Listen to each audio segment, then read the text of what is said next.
Congressman Riley Moore. He's a Republican from West Virginia, and he joins me now. Congressman, what did the Republicans get out of this shutdown?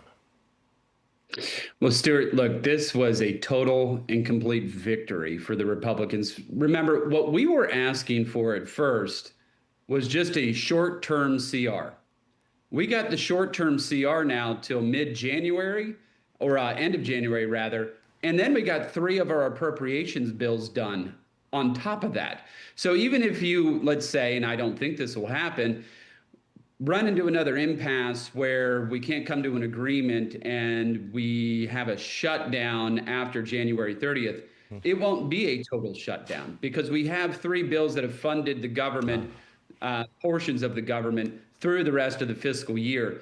We've seen a pathway here with these 8 Democrats over in the Senate to get the rest of these appropriations bills over the line here. But look, this is a victory not only for the Republican Party, for Speaker Mike Johnson, Chairman Tom Cole, and President Trump, and Leader Thune, and all of us in totality. So, yeah, I mean, obviously we got exactly what we wanted out of this and a little bit more.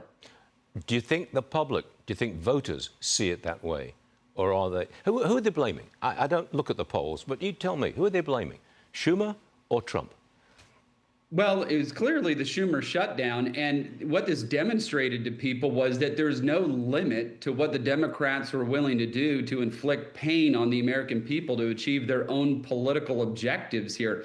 They got nothing out of this. Nothing. Nothing at all. We're literally, they got nothing that they can demonstrate back to their base that they suspended SNAP benefits to hungry and starving families in this country to get what?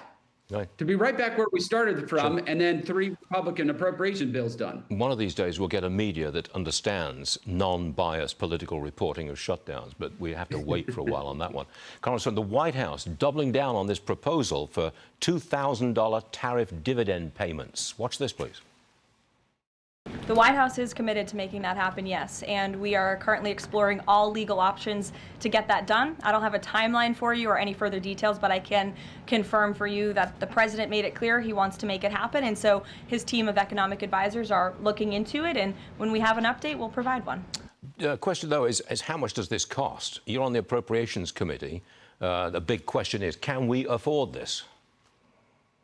Well, first of all, this isn't revenue that we're taking into account necessarily because the tariffs are obviously new streams of revenue that we've just really started to come on board since President Trump has started to even the playing field for our manufacturers here in the United States with all these other folks who have been tariffing our goods for years. So I think what this is a tangible benefit for the American people and an example of how tariffs are actually working. And so I wholeheartedly agree with what the president is saying. They should see a benefit from these tariffs that have been levied against some of these countries that have been taking advantage of us and scamming the American people for decades. So I think this makes a lot of sense to me, and I think we're going to see a lot more revenue generated from this, and the tariffs are going to be, I think, the game changer that could put us on a course to actually, in the out years, balancing the budget. One last quick question. Would you favor payment by check or by a tax credit?